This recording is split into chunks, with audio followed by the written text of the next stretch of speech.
Si Provincial Director ng Pampanga PNP, si Police Colonel J. D. Maandal po ang ating unang kakausapin sa ating program this morning. Magandang umaga po, Colonel. Magandang umaga po, Sir Ted and Ma'am Angela, at magandang umaga din po sa lahat ng tagapakinig at nanonood po ng inyong programa. Salamat sa panahon. Colonel, ano muna ang inyo pong update po sa amin? Sa instruction nga po nila Governor at ng DILG na magkaroon tayo ng house-to-house campaign, so to speak, dito po sa paghahanap ninyo, kung meron man, na mga POGO operations dyan sa inyong lugar. Ang update po natin dyan, Sir Ted, is nag-issue po tayo ng directive sa ating mga chief of police po dito sa buong Pampanga to closely monitor illegal activities and scrutinize all establishments within their AROs to prevent and deter crimes associated with POGO, but of course, in coordination po sa ating mga LGUs, kasi hindi naman po tayo basta-basta makapag-conduct ng visitation without the coordination from our LGUs and concerned agencies. Opo. So far ho ba, kumusta ang report ng inyong mga hepe sa mga bayan dyan sa Pampanga? Meron ho ba silang napasok na at nadiskubre na illegal POGO operations? So far, wala pa naman po, Sir Ted. Meron po kaming in-inspection dyan po sa may Mexico, but unfortunately, meron po mga nakitang mga violations po, permit, but wala naman po tayo nakita mga illegal POGO. And continuous pa naman po pag-i-inspect ng ating mga chief of police sa mga establishment na allegedly may report. But up to now, wala pa po tayong nakikita po, Sir Ted. So ang pinaka-latest dito ay yung pong POGO diyan po sa Porac. Yun lang po so far po ang napapatunayan natin na operating illegally. Yes po, Sir Ted. Okay, kayo ho ba'y may jurisdiction sa loob ng Clark? Actually po, nakikipag-coordinate din po kami dyan at saka sa mga establishment sa Clark. Hindi rin po tayo basta-basta nakakapasok po dyan. Proper coordination pa rin po, sir. Pero ano ho ang balita? Kayo ba'y meron na hong pagkakataon na nag-inspeksyon sa loob ng Clark o hindi pa rin po? Actually po, yung pong mga chief of police natin, nakikipag-coordinate po sila sa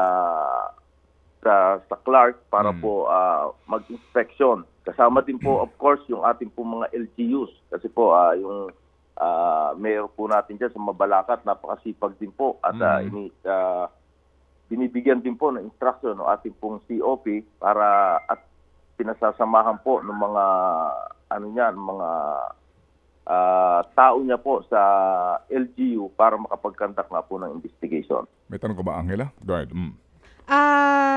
Colonel, tanong ko lang po kasi nakausap po namin nung isang araw yung director po ng Pampanga Chamber of Commerce at nabanggit niya po sa amin itong mga hinihinalang mga krimen related to POGO. May mga nakita daw po sila mga nababalitaan na mga patay na pinugutan ng ulo, yung mga ganun po. What's your report on that po? Actually po, wala naman po sa aming report na katulad po ng nabanggit ninyo. But doon nga po sa itinandak po na raid ng PAOK dito po sa alleged POGO sa may Porac, makikita po natin allegedly meron po sila na-confiscate na mga hazing paraphernalia doon po sa loob. So yung pa lang po ang malinaw. Pero meron ho bang ano pong report ng Porac PNP? Meron ho bang discovery ng mga bangkay in the area even before nga dito sa pag-discovery po ng POGO hub dyan sa Porac? Before po, sabi po ng dating chief of police, meron po mga Chinese po na found dead body sa mga pero hindi pa naman po natin napapatunayan kung related po ito dito po sa POGO. Opo, saan pong lugar ito? Saan pong lugar ito? Na-discover itong mga bangkay at ano ho ito ang kanilang nasyonalidad? Malapit po ito sa exit ng Porac. Dati pa po, based po doon sa allegedly report po ng dating chief of police. Pero nagkakandak pa rin po ng investigation para po ma-determine po kung ito nga po ay related po dito po sa nasabing Pogo. Opo. Ilan po ito? Ilang bangkay ito? I think mga dalawa po, Sir Ted. Opo. Ano ho ito? Chinese ho ba ito? Ano po ang kanilang nationality? Chinese foreign national po yung ano niya. Description. Opo, description, opo, sir. Okay. So far ho ba itong dalawang bangkay na na-recover malapit po sa Porac exit kaninyo, nasaan ang bangkay nito ngayon at ano ho ang follow-up report ng mga pulis dito? Basically po, meron na ho bang mga informasyon kung meron bang torture signs ito? Ano ho ba kaya? Actually, may nag-claim po na relatives niyan and nakapag-file po tayo ng kaso dyan. So, i-check lang po namin, Sir Ted, kasi hindi ko po naputan yung kaso na yun. But ang patiya ko lang po, Sir Ted, is nakapag-file po tayo ng kaso. Sige po. Kasi kailan pa ho kayo, sir, naging chief ng PNP Pampanga, sir? Sir, nito lang po June 12 na ako nag-assume director. Opo, naintindihan namin na ngayon po inyo palang aalamin itong mga pangyayaring ito. But so far, Yes, dyan po sa Lucky South 99, ano ang actual na sitwasyon po ngayon dyan, Colonel? Actually po, natapos po yung implementation ng search warrant ng PAOK last June 14. So far po, nakabantay po dito sa mga perimeter area po natin ang ating Special Action Force. So nakasara po yun at naghihintay lang po kung kailan po ulit pupunta po yung operating unit doon. But as of now, close po siya. At dito ho ngayon, obligado kayo na mag-assign pa ng SAF para lang bantayan itong lugar na ito, no?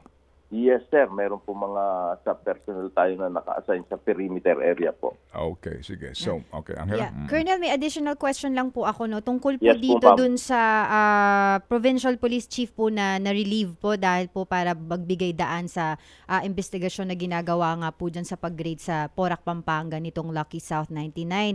Update lang po dun po sa nangyari. Is he going to be, kumbaga, ma-assign ulit po ba siya sa iba sa susunod in the future rather, ano po bang gagawin sa kanya? Magre-retraining, Colonel? As of now, Ma'am Angela, yung po dating provincial director is nasa regional admin holding po ng ating region. So inalis po muna siya doon at inassign po sa regional administrative unit po natin. Okay, sige po. So sir, ito lang po, no? Kailan kayo, meron ho bang actual report kung kailan kayo makakapasok sa loob ng Clark? Dahil diyan po sa Clark, hindi na po bago. Nagkaroon na po ng mga raid din dyan, although yung pinagpaalam po ito sa Clark sa CDC, no? Pero sa ngayon ho ba, meron kayong ganong informasyon na meron pong POGO operation sa loob ng Clark? Yes, sir. Actually po, continuous po ang coordination natin sa LGUs at pag meron po tayong mga initial information, very supportive naman po yung LGUs. Kagad po tayo sinusupertan in order for us na ma-scrutinize po at ma-check yung loob ng isang establishment. Okay, so antabay po kami, Colonel, sa inyo pong report kasi nga... Yes po, sir. Opo, yung Clark, sa loob po kasi ng Clark, may mga ganyan pong ugong-ugong din na balita, no? Na meron pong POGO operation. Salamat po na marami sa inyo, Colonel. Thank you. Ay, salamat po. Salamat din po, Sir Ted and Ma'am Angela. Thank you. Yan po si Colonel J. D. Maandal, ang Provincial Director po naman ng Pampanga PNP. Ted Filon at DJ Chacha. Ngayon, nasa Radyo 5, 92.3 News FM. Monday to Friday, 6 to 10 a.m.